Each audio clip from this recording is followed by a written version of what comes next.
We understand that nowadays we live in the world of the SUV. Like it or not, when you can start to afford something above about 120,000 ringgit, you start looking at something with relatively high ground clearance, a large boot, and a decent headroom. But the fact of the matter is, when you're talking about a success statement, nothing quite says success like an executive saloon. And in terms of looking the part like a proper business athlete, there aren't that many mass market saloons that look quite as good, quite as commanding and quite as bold as the Volkswagen Passat. The one we have here is in full-fledged R-line trim, which comes with lots of look at me bits as well as some unique specifications that we'll delve into a little bit later. But most importantly, the question we want to answer is, does a car like the Volkswagen Passat R-line still have a place in today's world dominated by SUVs? My name is AIMAN ABDULLAH. This is Malaysian Motoring. This is our review of the Volkswagen Passat R-line.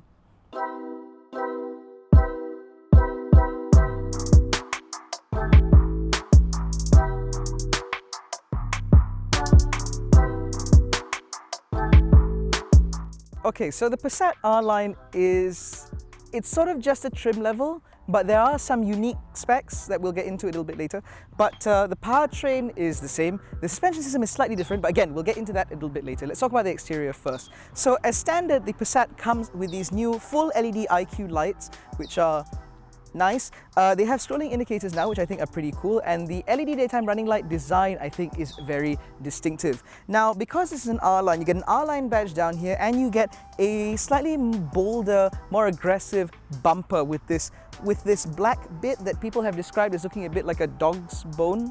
Like, make of that what you will. You get 19-inch alloy wheels wrapped in Pirelli Cinturato P7 tires, which look excellent. But in terms of comfort and quietness and so on, we'll talk about that a little bit later. You get this little fender badge as well, which says R-line, so that everybody knows that you're driving an R-line. You get some chrome around the windows, which are shiny. You have the wing mirrors, which are positioned on the door rather than up here, so that improves visibility, improves aerodynamics, and improves NVH. But again, those are things we'll talk about a little bit later. I love the fact with the Passat that you have this very tapering roofline. Even though this is not, of course, as tapering as, say, the Arteon, it's still this nice gentle curve. It looks good lah, you know what I mean? Anyway, going down the back, you also get IQ light tail lights. So you have scrolling indicators. You also have like this design where when you unlock the car, it sort of has a little sequence to it, which I think is really cool. Between braking and like the positioning lights, it's a slightly different design because that's cool. You also have this very prominent Passat badge, which goes across and says Passat, because that's what badges do. You also get a slightly different bumper where the fake exhaust outlets now get this little chrome bar in the middle, so they look like fake quad exhausts. Yeah, so you have 4 fake holes instead of 2. Anyway, you also get this very large Volkswagen badge, which is of course necessary because everybody needs to know that it's a Volkswagen, but it doubles up to do 2 other things. So when you put it into reverse, the reverse camera actually comes out of here, which is great because it means that when the car is dirty, like it is now, the camera doesn't get dirty. But on top of that, it also doubles up as the boot release. So you just, and the boot pops open. This is a power tailgate, obviously, because this is an executive car, and so you have the button here and whatever, but the space back here is quite impressive. This is a large family saloon, and so there is plenty of space back here for what you would expect a family with a large family saloon to carry around. Unfortunately, this car comes with a Helix soundbar. This was made available for the very early batches of the Passat R-line. We haven't actually been able to ask Volkswagen if this is still available for the Passat R-line as standard or if it's just for this car, because this is one of the first registered Passat R-lines in Malaysia. So we will put a thingy, my video editor will include a thingy here depending on what Volkswagen says. But in any case, there is plenty of space here. It's quite wide, it's quite square. You have a little bit of a load lip, which means you have to lift stuff over, but it's really not that difficult. And underneath the boot floor, you actually have a full-size spare. No space saver or even one of those tire repair kits here. Full-size spare under the boot floor, which means if you can take this car long distance, you can do so in total confidence, knowing that in case you have a flat, you can just change the wheel by the side of the road and continue on your journey. But in any case, enough about this very impressive exterior. Let's go and talk about the equally impressive interior.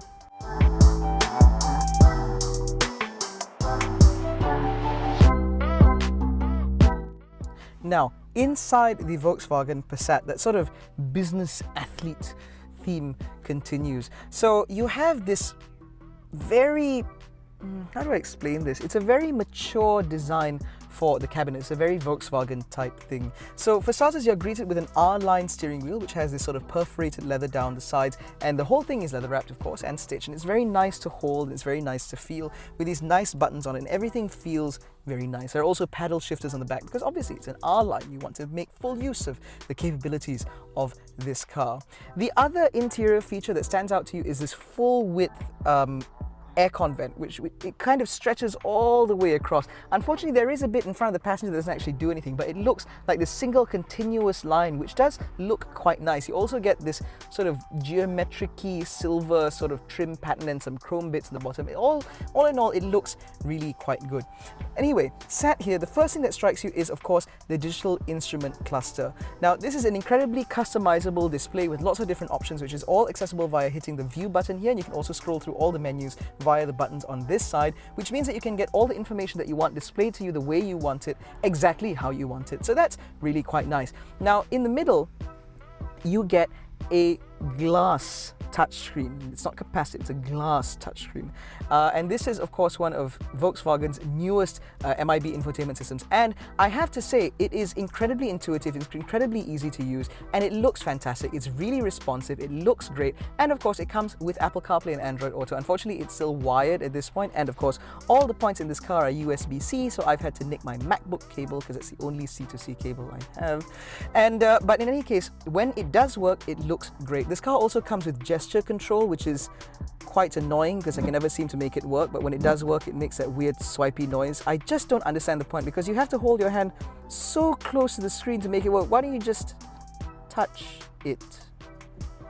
Anyway, this car does come with dual zone climate control. It does come with it comes with automatic lights and automatic wipers. You also get blind spot monitoring in this car, which is the only active safety feature I've ever seen in a Volkswagen in Malaysia. This is not a joke. I am glad that Volkswagen Passenger Cars Malaysia has seen it fit to fit this car with blind spot monitoring because it is a life-saving feature and it is a very good feature to have to potentially mitigate and avoid collisions.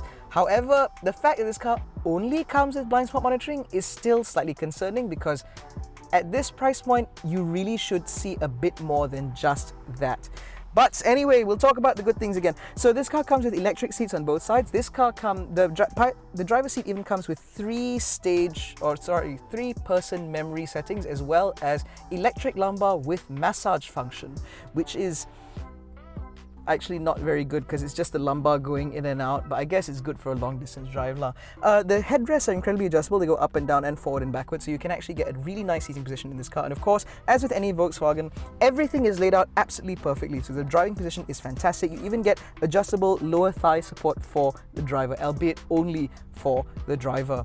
Now, going into the back, there is actually a separate climate control back there. So this car comes with triple zone climate control. Unfortunately, the fan speed is controlled from the front. However, to emphasize the fact this is an executive sort of businessy kind of vehicle, you actually get a rear sunblind, electric rear sunblind, which is controllable via this button here. And you have manual sunblinds down the sides. So if you were weird and you want to be chauffeur driven in your Passat, or if you have families like children and you put kids back there in child seats, because there are two ISOFIX points back there, you can raise the sunblinds and keep the rear half of the cabin a little bit cooler and a little bit darker and a little bit more comfortable. In any case, enough talking about the crap in here because there's lots of crap in here. Practicality wise, it's very good. Big door bins, can fit big bottle, cup holder, blah blah blah, you all know that crap anyway. So let's talk about the driving, because remember I said that the R-Line has some specifications that might not be immediately apparent to you? Yeah, we need to talk about that.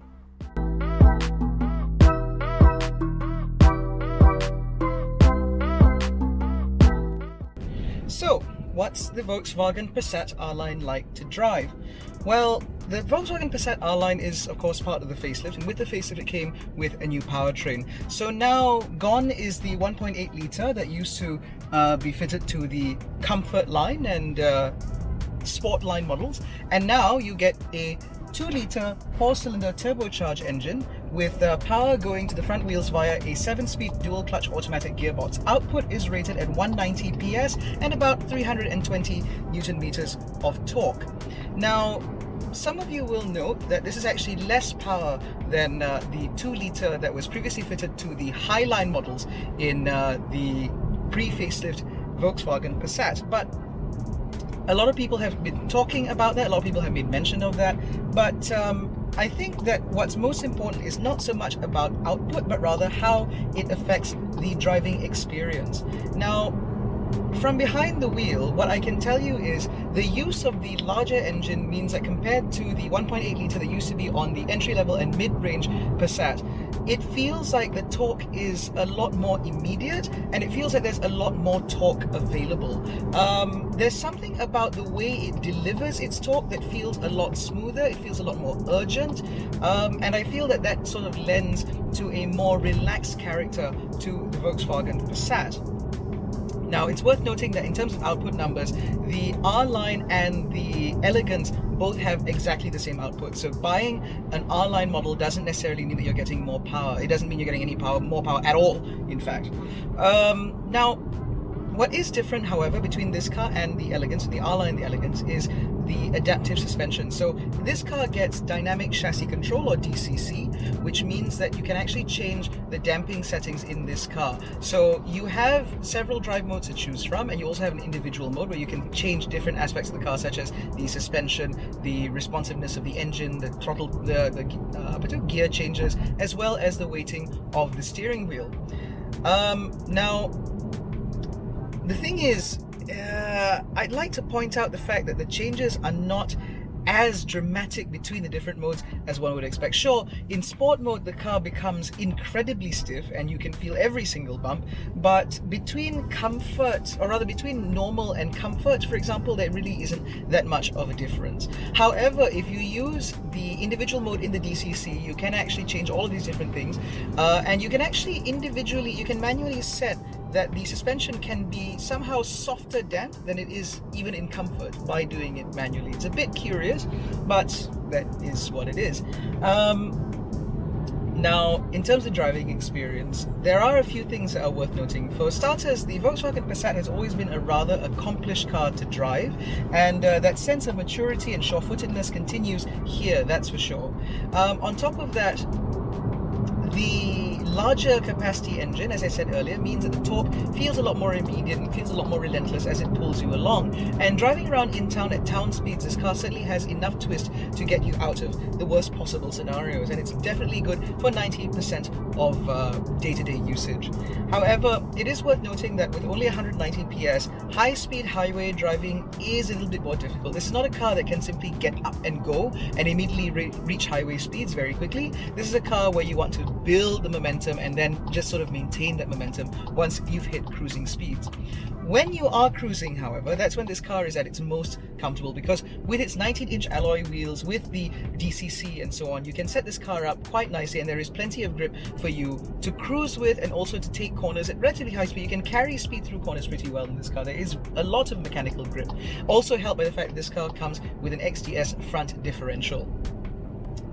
However, when cruising, you will notice one big thing, and that is road noise. Somehow this car, riding on 19-inch alloy wheels wrapped in Pirelli Cinturato P7 tires, there is quite a lot of road noise that intrudes into the cabin, which is quite remarkable given the fact that this car is known for having relatively low amounts of wind noise, and in its pre-facelift iterations was not known for having particularly bad road noise. So I'm not entirely sure where this has come from, but it's quite noticeable and it's very pronounced, which means when you're cruising away on the motorway, you will hear a lot of intrusion. However, that said, at least the steering wheel weights up quite naturally, and so you can drive at high speed with a great amount of confidence in the Passat R-Line.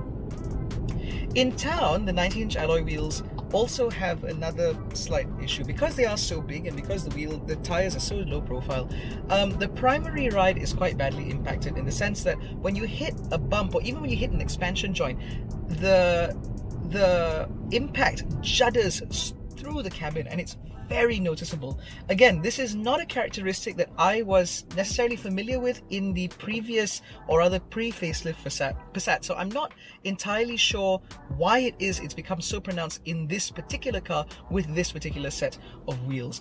Personally, I think that the smaller 18-inch alloy wheels in the Passat Elegance may be able to provide a slightly more isolating ride, and maybe it might be able to reduce a little bit more of that road noise. I can't say for sure because I've never driven it, but it's just a theory. However, when you gloss over the slightly jarring ride and the slightly noisy tires, you get over that, and you can get over that quite quickly. Once you get over that, however, the experience is actually very positive. As I said earlier, this car has a lot of mechanical grip, and it does inspire confidence when you're driving at speed, particularly on the motorway. And the thing about the Passat is it's actually quite accomplished to drive just sort of in town as well. It is relatively isolating. We're not hearing road noise and all that. I mean, cars and all that are pretty well isolated.